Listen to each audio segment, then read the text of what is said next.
Classes में आपका स्वागत है। क्लास 9th के गति के अध्याय में आज हम लोग ग्राफ के बारे में अध्ययन करेंगे। तो सबसे पहले स्थिति समय ग्राफ, पोजीशन टाइम ग्राफ, यह किसी गतिमान वस्तु की व्याख्या करने के लिए सबसे आसान तरीका है।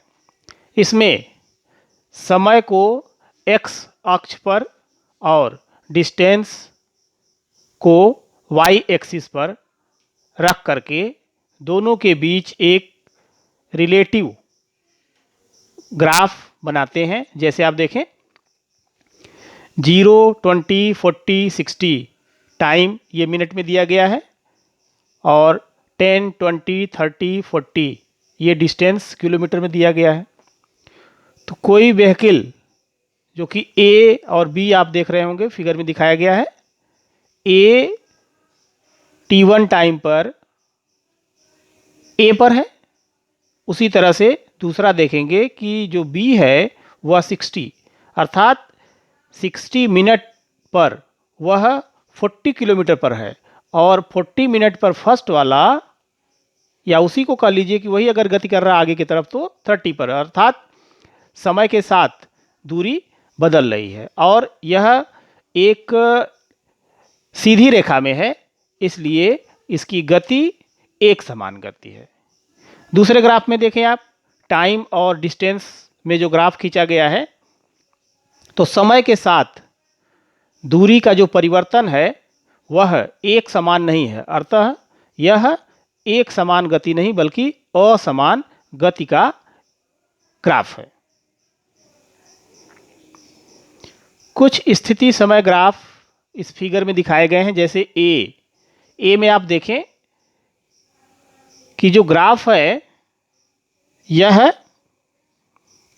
ये पैरेलल लाइन आप देख रहे हैं, यह पैरेलल लाइन यह शो कर रही है कि समय तो बदल रहा है किंतु विस्थापन वही है, अर्थात वस्तु जो है वह रेस्ट में है।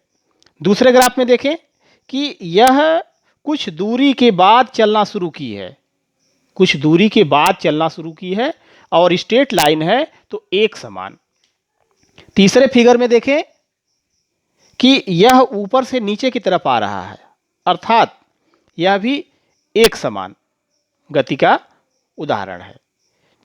आप डी में देखें कि समय के साथ यह परिवर्तित तो हो रहा है लेकिन यह स्ट्रेट लाइन नहीं है। जब स्ट्रेट लाइन नहीं है इसका मतलब कि यह असमान गति का उदाहरण है, यह एक ग्राफ है। ठीक इसी तरह से आप इस ई वाले फिगर में भी आप देख रहे हैं कि पहले यह बढ़ रहा है फिर इसके बाद धीरे धीरे वो घट रहा है।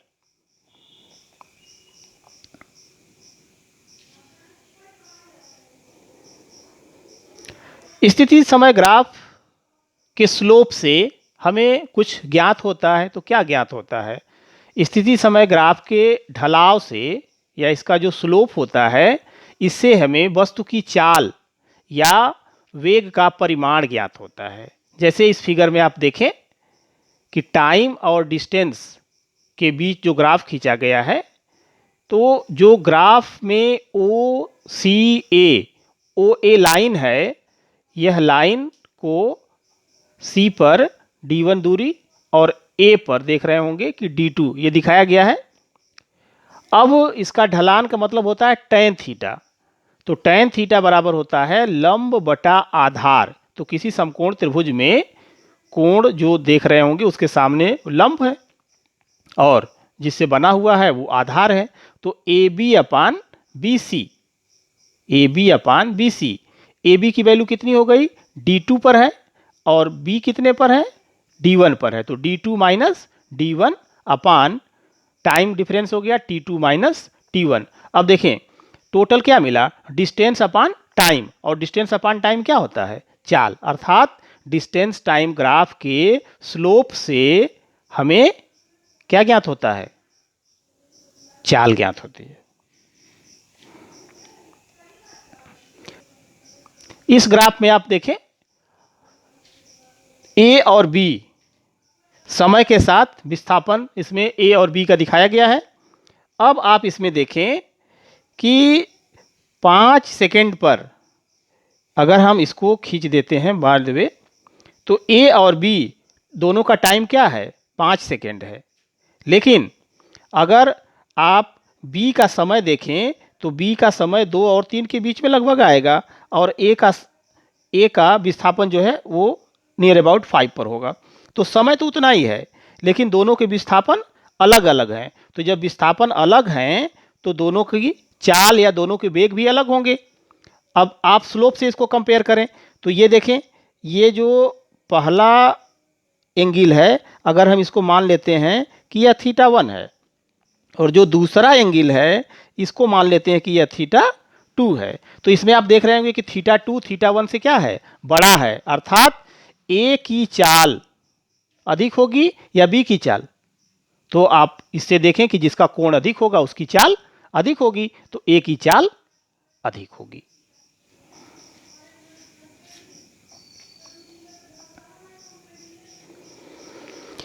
वेग समय ग्राफ, वेलोसिटी टाइम ग्राफ।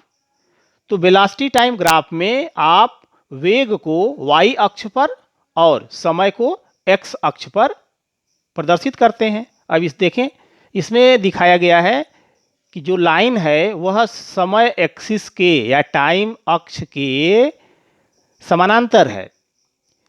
तो अगर v की वैल्यू 0 पर सपोज कर लीजिए कि v है, तो t1 पर कितना है, वो उस पर भी v है और t2 पर भी v है। अर्थात यह नियत वेग से गति कर रहा है।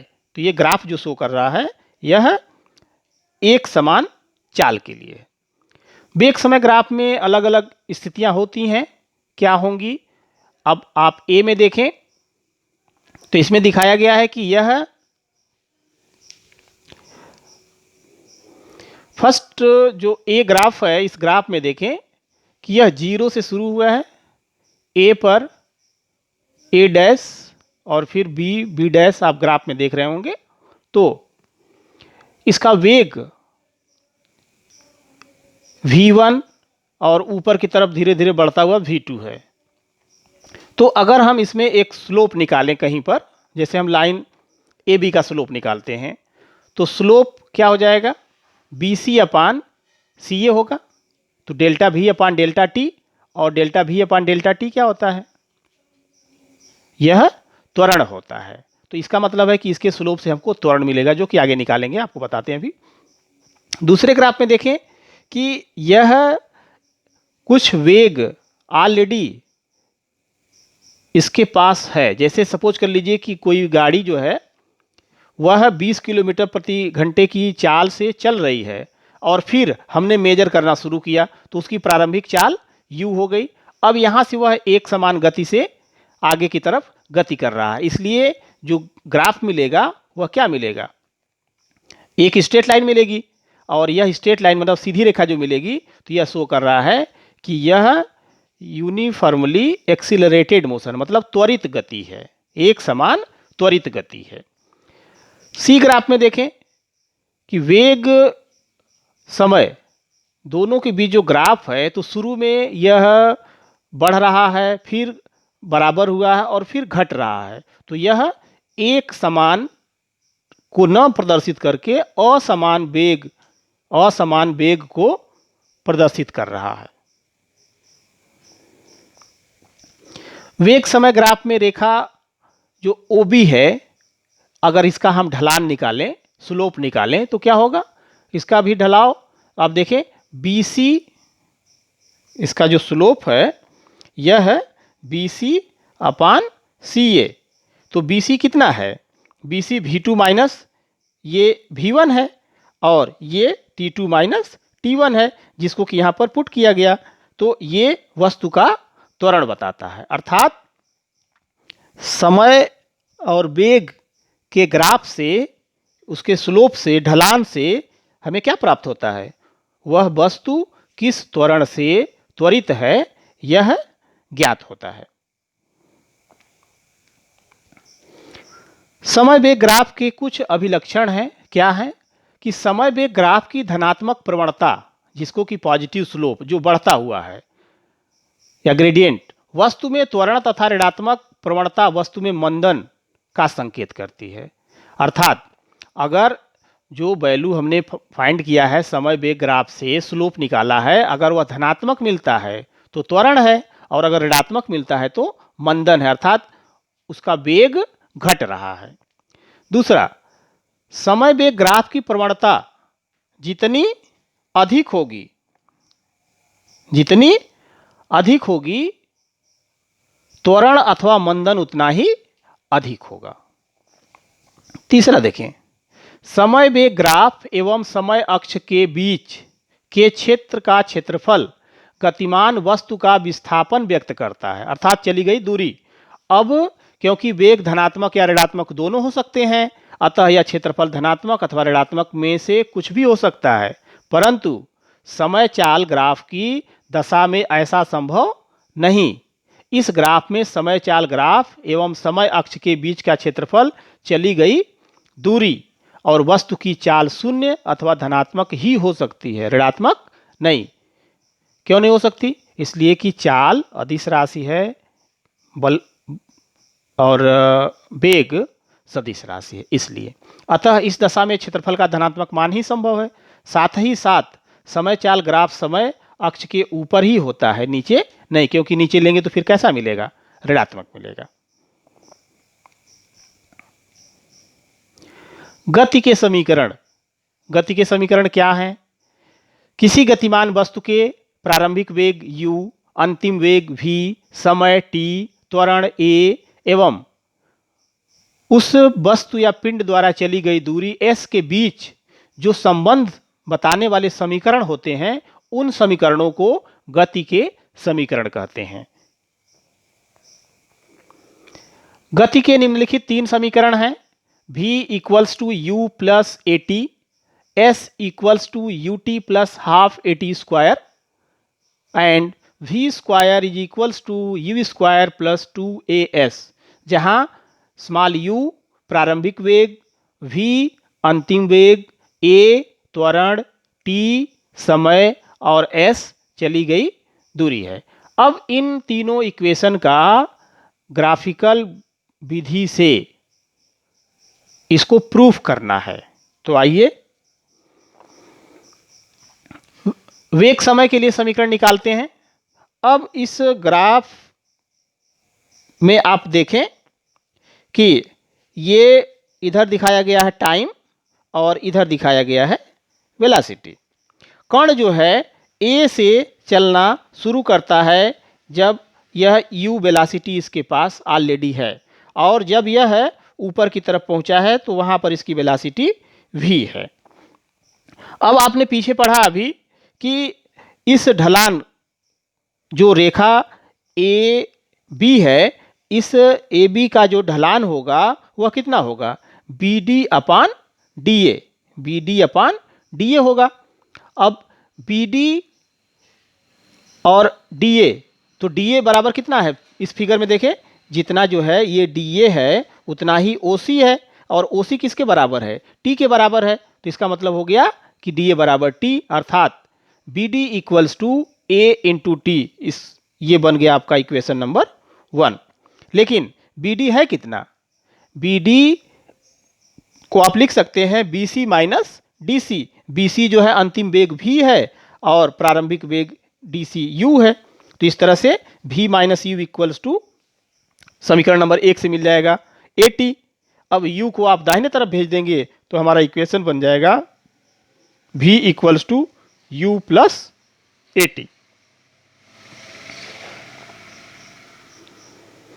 स्थिति समय के लिए समीकरण मतलब S और T में जो संबंध बताता है, इसमें आप देखें फिगर वही है। इस फिगर में वस्तु द्वारा तय की गई जो दूरी होगी, वह दूरी जो ग्राफ में AB लाइन है, उस लाइन के नीचे टाइम एक्सिस के बीच जो क्षेत्रफल होगा वह उस वस्तु द्वारा तय किए गए दूरी के बराबर होगा।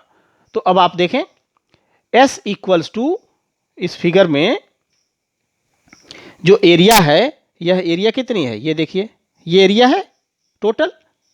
अब इसको आप 2 भाग में बांट सकते हैं। अगर हम यहां से ये देखें, इसको कर दें तो ये हमारा जो फर्स्ट पार्ट है यह एक रेक्टेंगल बन गया, आयत बन गया, और जो दूसरा है ये हमारा क्या बन गया, एक ट्रायंगल बन गया, त्रिभुज बन गया। अर्थात अब हम इसके क्षेत्रफल को निकालने के लिए क्या करें, एक रेक्टेंगल का एरिया निकाल करके और फिर ट्रायंगल का एरिया निकाल के दोनों को ऐड कर दें। तो देखिए यही काम हमने किया, क्षेत्रफल OADC प्लस क्षेत्रफल ADB ट्रायंगल का।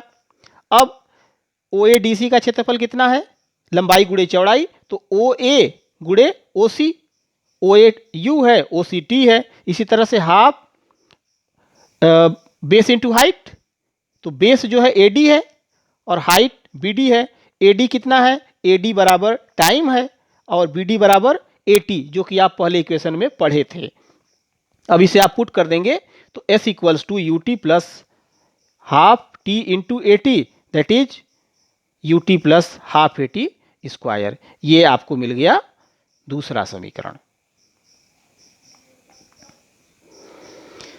अब देखिए तीसरा समीकरण, स्थिति वेग, जिसे कि ये कहा जाता है कि जो समीकरण 3 है या तीसरा समीकरण है यह फ्री फ्रॉम टाइम है, समय से दूर है, अर्थात इसमें समय नहीं आता है।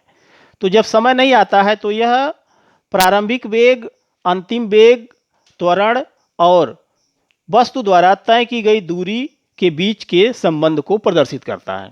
अब देखें स्थिति वेग के लिए समीकरण यहाँ पर जब आप निकालेंगे तो यहाँ पर भी हमको यही करना है कि वस्तु द्वारा चली गई दूरी, तो कुल दूरी कितनी होगी, ये जो क्षेत्रफल बन रहा है OABDC,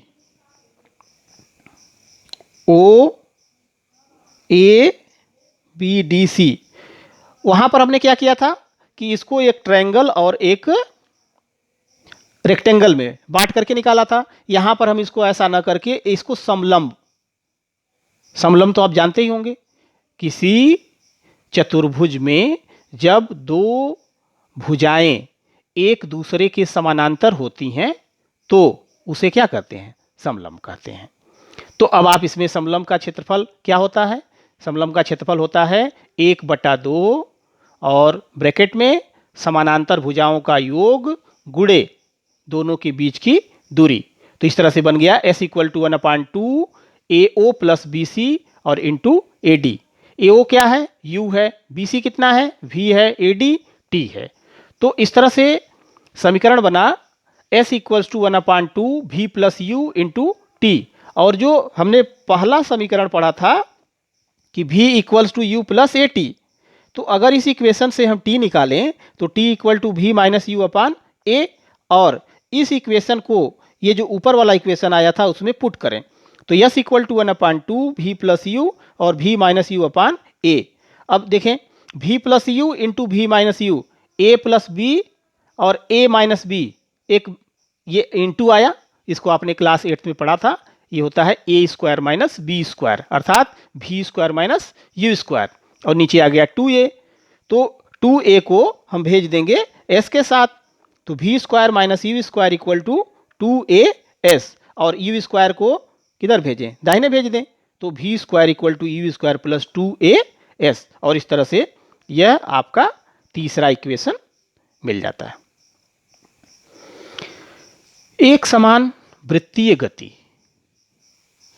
जब कोई पिंड किसी निश्चित बिंदु के चारों ओर एक निश्चित त्रिज्या के पथ पर एक निश्चित चाल से गति करता है तो उसे एक समान वृत्तीय गति कहते हैं। किसी पिंड को वृत्तीय गति के लिए अभिकेंद्र बल की आवश्यकता होती है और यह बल सदैव वृत्त के केंद्र की ओर होता है। तो आइए देखते हैं कुछ उदाहरण। इस फर्स्ट फिगर में आप देखें कि कोई कण गति कर रहा है और यह इसकी दिशा देखिए यहाँ पर है, B पर दिशा इधर हो गई है, C पर इधर, अर्थात वृत्तीय गति में हर बिंदु पर उसकी वेग परिवर्तित होती रहती है, चाल उसकी नियत होती है लेकिन दिशा बदलती रहती है, इसलिए उसका वेग परिवर्तित होता है।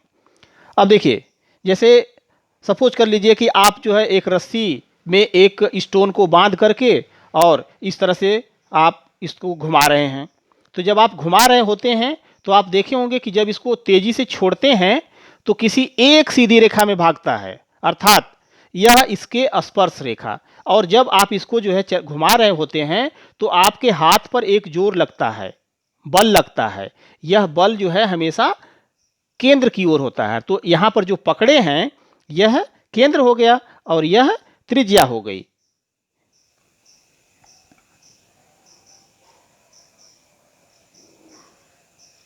देखिए इस घड़ी में आप देख रहे होंगे कि जो घड़ी की सुई है ये टिक टिक टिक टिक करती हुई, ये जैसे दो पर है, दो से ये टिक टिक टिक टिक करते हुए फिर घूम करके दो पर आएगी, फिर इस तरह से घूमती रहेगी। तो इसकी जो नोक है इसकी गति कैसी है? वृत्तीय गति है। ये देखिए फैन में देख रहे होंगे कि यह फैन इस समय रुका हुआ है, लेकिन जब ये गति करेगा तो क्या होगा? इसकी जो ब्लेड है यह ब्लेड जो है इस तरह से घूमेंगी, तो उस ब्लेड की जो नोक होगी उसकी गति कैसी होगी? वृत्तीय गति होगी। आप इससे तो वाकिफ ही हैं कि अर्थ के चारों तरफ मून जो है घूमता है, तो यह भी किस पथ में घूमता है? एक वृत्तीय पथ में। अब जो है इसको घूमने के लिए जो बल मिलता है वो कहाँ से मिलता है? वह बल जो है इस पृथ्वी और चंद्रमा के बीच लगने वाले गुरुत्वाकर्षण बल से मिलता है, जो कि इसको आवश्यक अभिकेंद्र बल प्रदान करता है और उसी आवश्यक अभिकेंद्र बल की वजह से चंद्रमा इसके चारों तरफ चक्कर लगाता रहता है। यदि कोई पिंड r त्रिज्या के पथ पर नियत चाल v से गति कर रहा हो तो एक चक्कर पूरा करने में जो समय लगता है उसे आवर्तकाल कहेंगे। तो यह आवर्तकाल t कितना होगा? वृत्त की परिधि और पिंड का वेग का अनुपात, अर्थात t equals to 2 pi r upon v, ये वैल्यू मिलेगी। अभिकेंद्र बल क्या होता है? अभिकेंद्र बल एक समान वृत्तीय गति में केंद्र की ओर लगने वाला जो बल होता है उसे अभिकेंद्र बल कहते हैं। तो अभिकेंद्र बल F बराबर द्रव्यमान गुणे अभिकेंद्र त्वरण। तो इस तरह से F equals to mv² by r, और यह क्या मिला आपको? आवश्यक अभिकेंद्र बल। v वेग से कण गति कर रहा था और r त्रिज्या, m उस कण का द्रव्यमान। इसी तरह से अभिकेंद्र त्वरण, तो वृत्तीय गति में पिंड पर केंद्र की ओर एक बल लग रहा था, तो जब बल लग रहा था तो उसी दिशा में त्वरण भी लगेगा, और जो केंद्र की तरफ त्वरण लग रहा है उसे हम कहते हैं अभिकेंद्र त्वरण। और यह अभिकेंद्र त्वरण को a से दिखा करके और a equals to v² by r, अर्थात a की वैल्यू जो होती है वह v² बाई r होती है। अब ये तो आपने गति किया।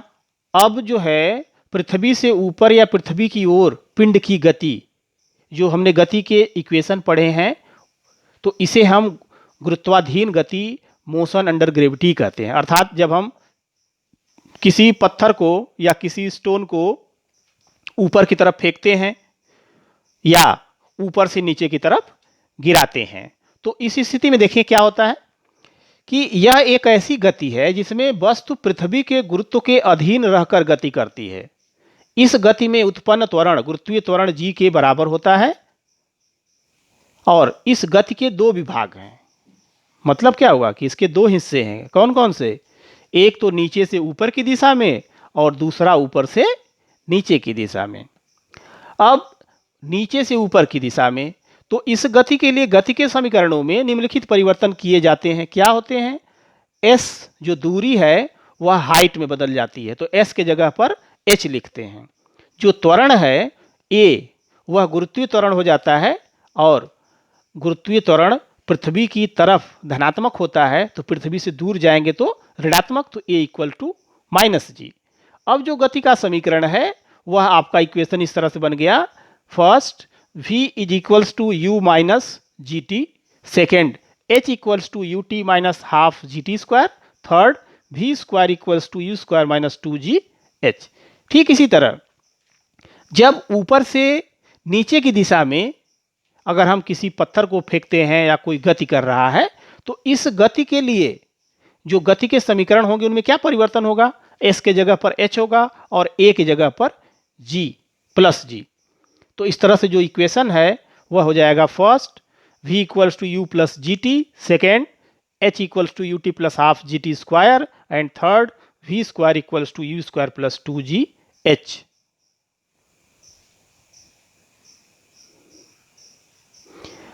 बच्चों इसे आप ध्यान से पढ़ें और जो चीज़ें इसमें समझ में नहीं आती हैं उसे आपके पास नंबर होंगे, उस नंबर से आप इसे अलग से पूछ सकते हैं। और अगले लेक्चर में हम लोग इस चैप्टर पर आधारित जितने भी आंकिक प्रश्न हैं, न्यूमेरिकल हैं, उस न्यूमेरिकल को सॉल्व करेंगे। तो आप लोगों से अनुरोध है कि आप लोग पूरे चैप्टर को अच्छी तरह से पढ़ें और अपनी कॉपी में नोट करें। Thank you for watching.